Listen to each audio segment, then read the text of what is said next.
Hello? Is anybody there? Wait, what? That was every single day his birthday.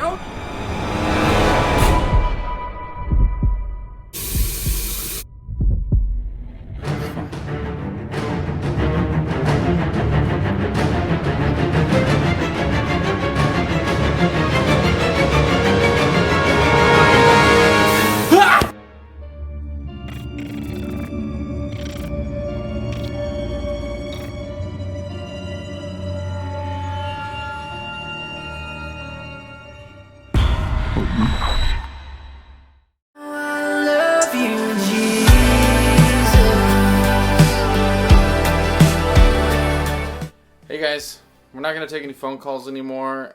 Those have only made me feel terrible about myself, and I need to heal. It's going to be a long process, but we are going to do some memes, and gonna do some meme reviews of youth group memes. You guys have been sending them to me, every single one of you. Even if you think you didn't, it's because you're embarrassed that you sent me a terrible, just embarrassing, not funny meme. But you guys have sent some, so we'll go over them. So here we got this first one. When asked to explain the smell in the church van, the church vans smell disgusting. They especially the green van. The green van is disgusting. But then something happened to the red van like a year ago, and it still a little bit smells like vomit. The blue van is me and the blue van are solid. I love the blue van. All right, next meme. When you're trying to follow along in church, but you accidentally brought a KJV. Please help. What are you even thinking when you're doing that? Seriously, I'm just like, why did you even bring a Bible? You've clearly never read this thing, and if you've ever tried, it's confusing, and you're not going to read it. Yeah, oh goodness. Stop bringing your King James Bibles. All right, next meme. No, this almost looks like Asa. Almost. Like, if I didn't know any better, I would say someone took a picture of Asa from like a year ago or something.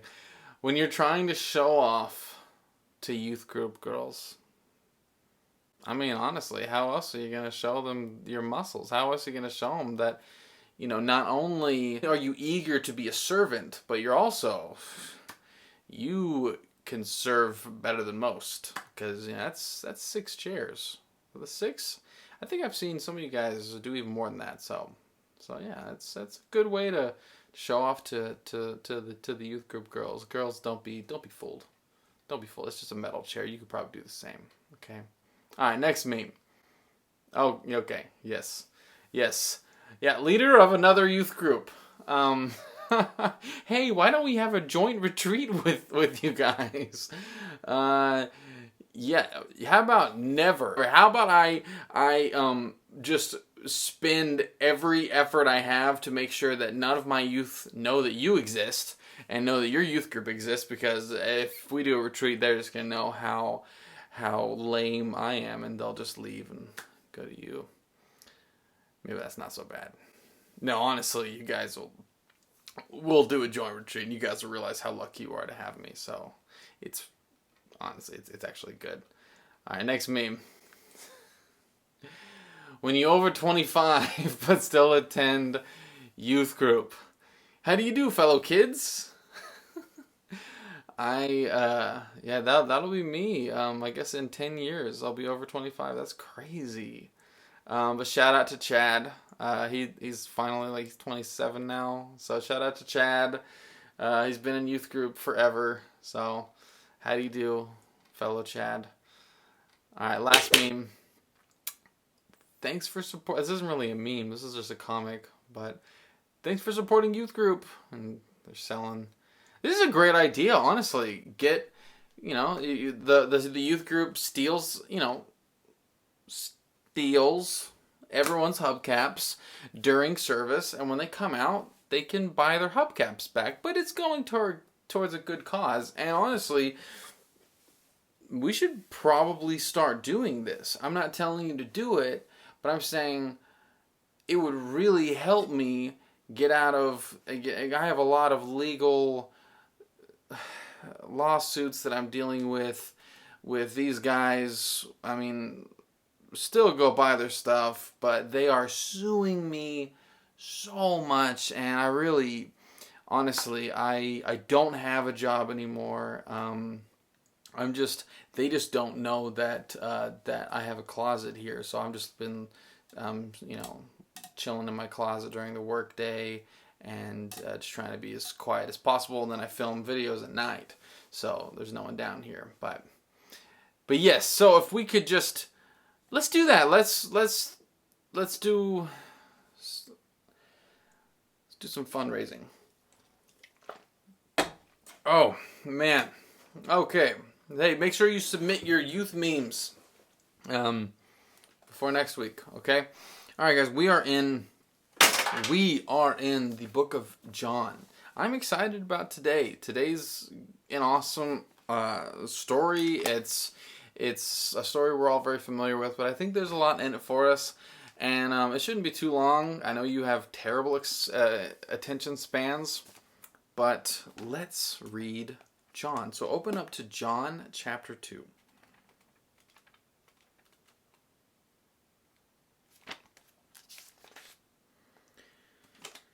John chapter 2. We're going to be reading verse 1. Just going to be reading the first 12 verses.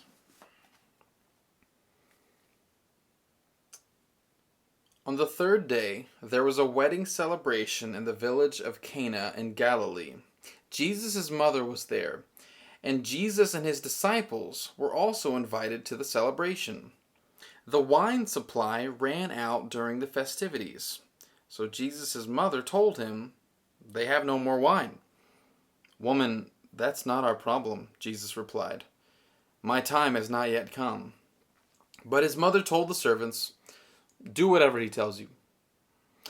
Standing nearby were 6 stone water jars used for Jewish ceremonial washing. Each could hold 20 to 30 gallons. Jesus told the servants, "Fill the jars with water." When the jars had been filled, he said, "Now dip some out and take it to the master of ceremonies." So the servants followed his instructions. When the master of ceremonies tasted the water that was now wine, not knowing where it had come from, though of course the servants knew, he called the bridegroom over. "A host always serves the best wine first," he said. When everyone has had a lot to drink, he brings out the less expensive wine. But you have kept the best until now. This sign at Cana in Galilee was the first time Jesus revealed his glory, and his disciples believed in him. After the wedding, he went to Capernaum for a few days with his mother, his brothers, and his disciples. Let's pray. Jesus, I just ask for your wisdom right now. I ask for you to guide us in this time. And Lord, teach us your will for each and every one of our lives, and reveal yourself to us in new and fresh and glorious ways, that we could see you for who you are, and that we could see that you are truly here among us in every moment. Jesus, I thank you for all the students who are part of this youth, and even the students who might be watching who aren't. Lord, I thank you for all of them, and I ask that you would protect them, and you would guide them near to you today. Guide me near to you today too, Jesus. That's in your name I pray. Amen. All right. Whenever I first became youth pastor here, I set up my one and only scavenger hunt. I don't really do stuff like that, but I was new to being a youth pastor, and so what do youth pastors do? They do scavenger hunts. It's a very youth thing to do. And I called this particular scavenger hunt the Mystery of the Walnut. Straight up. And I don't know if you've heard, but they're actually making a movie about that, which like blows my mind. But for real, I actually did make a scavenger hunt years ago for a youth group called The Mystery of the Walnut. You can talk to any Walnut alumni. They'll they'll vouch for me. And it all started, the whole thing started with me finding this keyboard, okay? And the keyboard, you probably saw in the preview, but it says the secret lies under the stage, okay? And that's I've been accused of being the one. People have said that, oh, Teddy, you put that thing together. You put all the letters together to make it spell out that. And I don't appreciate those accusations. I found that keyboard. It's as simple as that. Anyway, sorry, I get a little heated about that. But the point is, after I found this secret keyboard, secret mysterious keyboard, my mind just starts racing. And I wanted to do something fun with it. So I wanted to make an entire mystery treasure hunt built all around this idea of this mystery at Walnut Valley. So I laid clues all over the church, which you can imagine started under the stage. And it even led us all the way through town. It led us all the way to downtown, and it was cool. We made it very far. We found many clues, but we never actually finished the scavenger hunt. We never finished the treasure hunt, or whatever you want to call it. We ran out of time. You know, we got hungry. We wanted to go eat somewhere, and unfortunately, the mystery of the walnut, to this day, remains unsolved. And listen, we could talk about theories all day. I think maybe just looking under the stage was a little, maybe that was the wrong first step to do. I don't know. But we can talk about the mystery of the walnut another day. But the point is, we never finished it. Why? Why did we never finish it? Well, to be honest, that kind of stuff's not my forte. It's not my spiritual gift. It's not my strength. And so I did a poor job planting the clues for the students to find. The clues were pretty good in the beginning, but as the hunt went on, the clues just became more and more obscure, and we just ran out of time and wanted to go eat, and we didn't want to waste any more time looking at these obscure clues.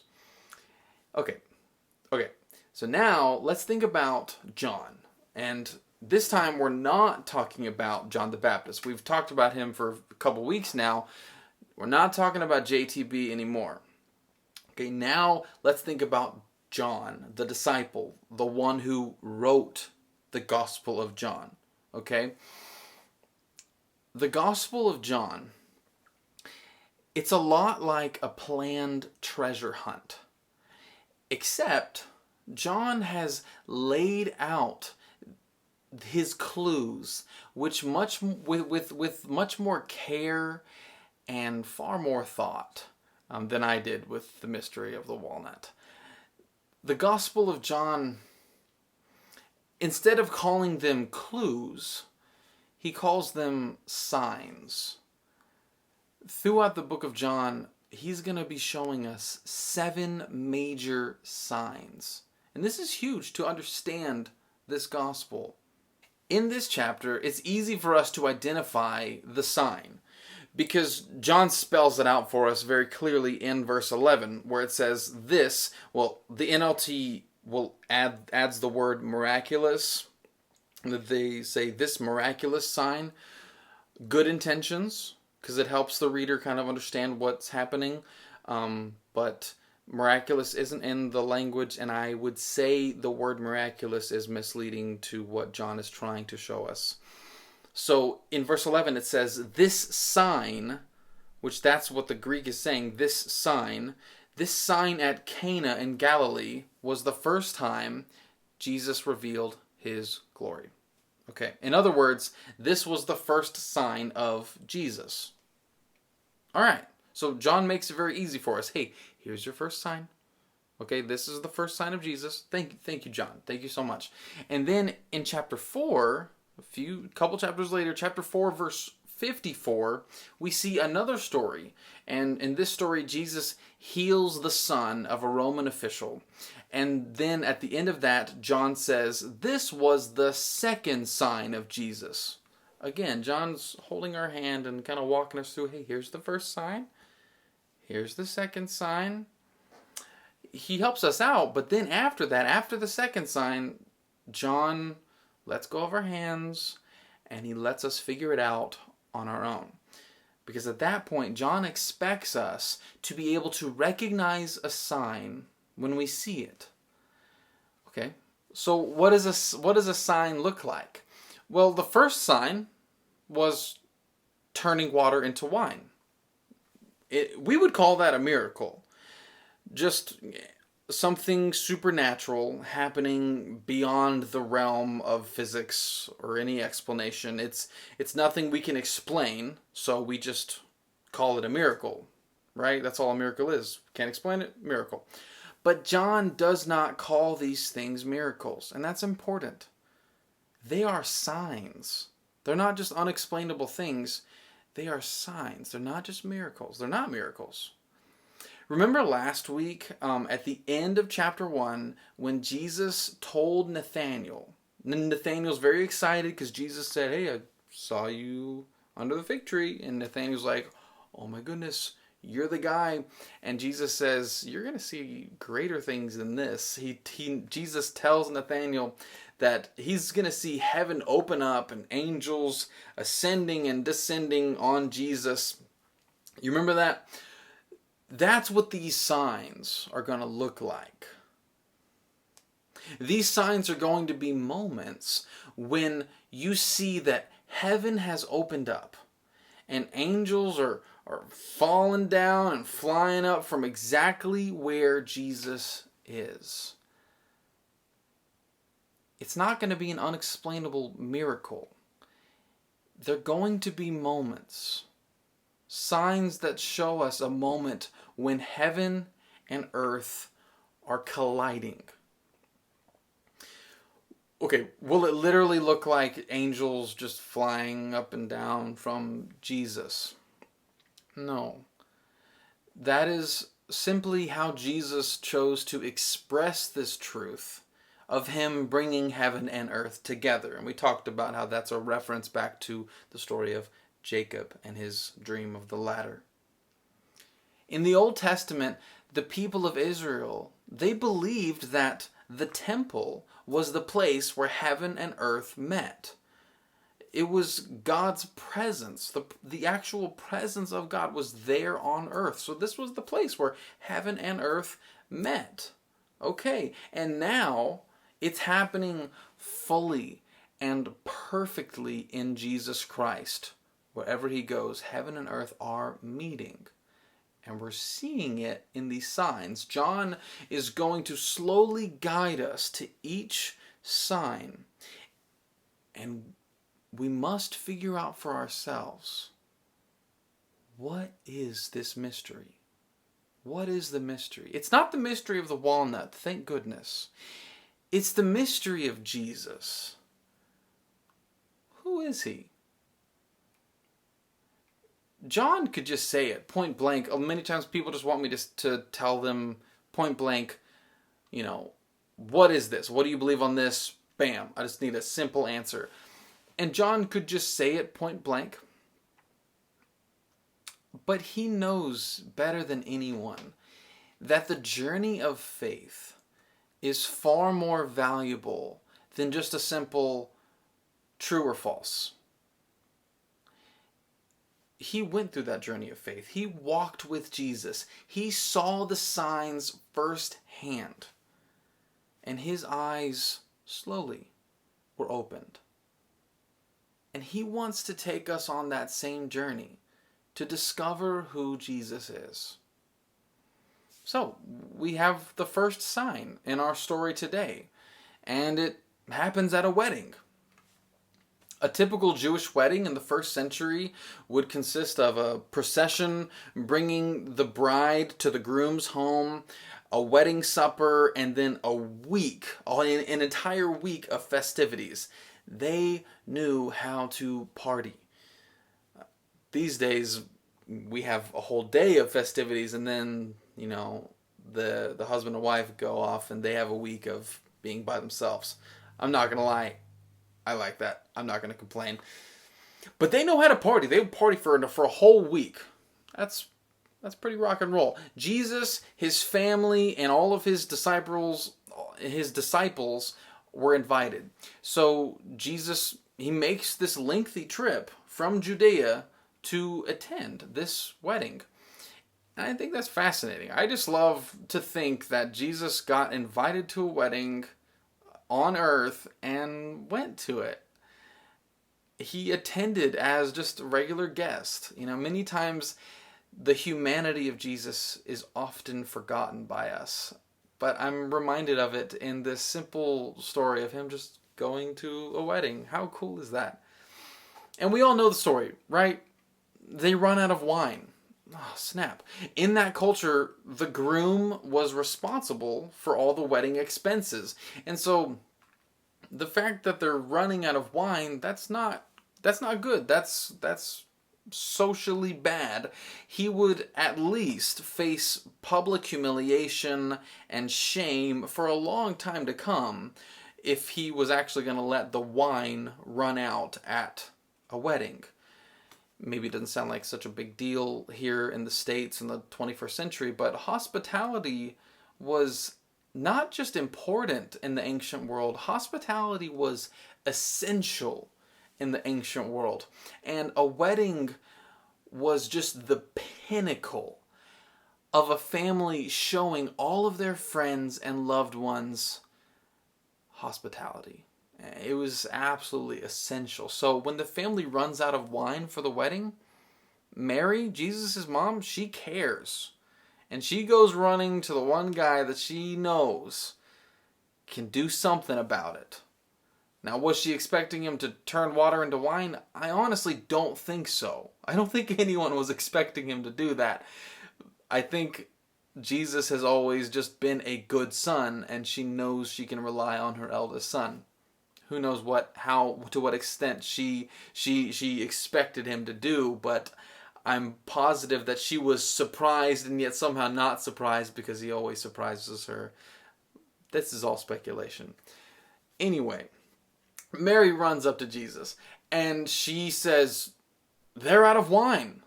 And I love Jesus' response to her. He says, "Woman, that is not my problem." The NLT tries to be really nice. They say, "Dear woman." You can say "dear woman," because the truth is I don't think he's being harsh here. So in our language, just saying woman sounds very harsh. But all he says is, "Woman, that is not my problem. My time has not yet come." In the Gospel of John, we only see Mary, Jesus' mother, 2 times. Right here in chapter 2, obviously. And then we see her in chapter 19 at the foot of the cross as Jesus is being crucified. And it seems like he's being harsh here. Just like I said, when he says, "Woman, it's not my problem." But when Jesus is on the cross in chapter 19, he looks at Mary and he says again, "Woman, here is your son." And he was gesturing towards John, the writer of this gospel. And then he looks at John and he says, "Here is your mother." Jesus absolutely loved his mom. He loved his earthly mother. He loved this woman to the very end. And even in his dying breaths, he made sure that she was taken care of. We also can't miss Jesus saying, "My time has not yet come." The Greek literally translates, "My hour has not yet come." Throughout this gospel, Jesus will refer to his hour. That's obviously not just 60 minutes. It is a time. It is a special time and place for something to happen. And he keeps referring to it as his hour. His hour has not yet come, but his hour is coming.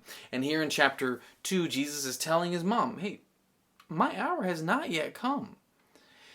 In John chapter 12, verse 23, Jesus speaks of his hour. He says, the hour has come for the Son of Man to be glorified. The Son of Man, that was the name that Jesus gave himself. That's a whole other lesson.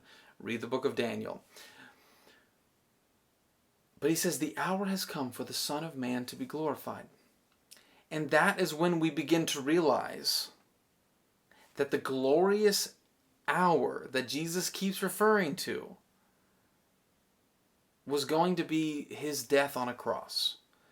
And for John, what happened on the cross was the moment when heaven and earth fully collide and meet.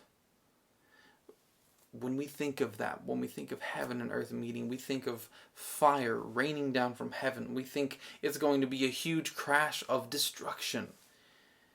Jesus' hour was his hour of glory, he says. He says, this is going to be, the hour is coming where I'm going to be glorified. And his glory, apparently, was fully revealed when he was weak and dying on a cross, calling the universe back home, and bringing heaven to earth in the most unexpected way. So, Mary says, they're out of wine. And Jesus replies, woman, that is not my problem. It's not my hour yet.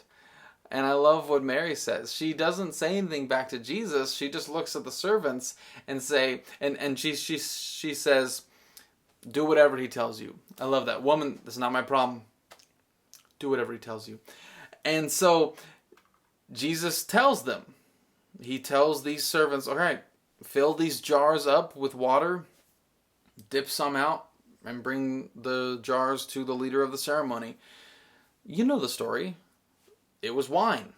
Water turned into wine, and it was very good wine. It was the best wine at the wedding. All right. That is a happy ending. How wonderful. So what is this sign all about? What does it teach us about the mystery of Jesus? It's not very complicated. Those jars that are filled up with water, those were jars for Jewish ceremonial cleansing. They weren't, you weren't supposed to drink out of these jars. They were for washing your hands with. They were for, you pour it out and you'd wash your hands with it. But it wasn't just about washing your hands so you don't get COVID or something. It was about being spiritually clean.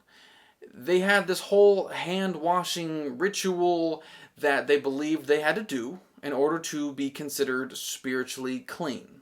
Okay, but now they're drinking wine out of those same jars. And that's not a mistake. Jesus knew what he was doing when he told them to fill up those jars. Because think about it, those jars used to be a reminder. What once used to be a reminder of their unholiness and their unworthiness and their uncleanliness before God was now a jar of celebration for everyone at the wedding. It wasn't about you not being worthy. Everyone at the wedding belonged. And it was no longer any focus on cleansing yourself. It was a focus on celebrating. Jesus is taking the old and he's making all things new. That's what he does. It's 2 Corinthians 5:17. If anyone is in Christ, new creation. The old has passed away, behold, the new has come. When Jesus is present, heaven and earth come together. He will breathe new life into you, and everything around you. When Jesus is present, transformation is happening. But we can't miss one enormous detail in this story. Remember what Mary said after Jesus said, "Hey, woman, it's not my problem. My hour's not come yet." She turned to the servants and she says, "Do whatever he tells you." This actually isn't Mary being sassy to Jesus. This isn't her just saying like, "Yeah, okay, do whatever he tells you." She's not actually being sassy. This is Mary showing complete confidence in Jesus. And she is showing complete confidence that they will find what they are looking for if they just do whatever Jesus tells them to do. The transformation of the water into wine only takes place if they trust in Jesus and do what he tells them to do. That's huge. I think that's huge for every single one of us. That's huge for me. That's huge for you. Listen to the words of Mary today. Whatever you're going through, wherever you find yourself in life, the words of Mary whisper to us, to you, to me today. And it's saying, do whatever he tells you to do. She knows. She knows you just can't go wrong with it. You can't go wrong with it. He didn't lead them astray. He's not going to lead you astray. Do whatever he tells you. So what is he telling you to do? Honestly, it's probably not that big of a mystery. But many times we pretend like it is. And we ignore it. We don't want to think about it. But if you need help, which I think we all do, just pray to him. Pray to Jesus. Read the words of Jesus. Like straight up, just open John, Matthew, Mark, Luke. Read the words of Jesus. Look at the actions of Jesus. Read what he says. And ask him in prayer. I mean, read these 12 verses and pray through these 12 verses. And ask him to breathe new life into you. To bring you from the old into the new. And ask him what it is that you are to do. As Mary looks at you and says, man, do whatever he tells you to do. And whatever it is, do it. Do it. Embrace his calling on your life. Embrace the new. You cannot go wrong. I love you all. I hope to see you soon. I had a great time with the Zoom meeting. I'll let you guys know about, we'll have to do another one soon. But yes, have a great night or wherever you're at. Bye. This is my sorry song, where I never even say it once, but you know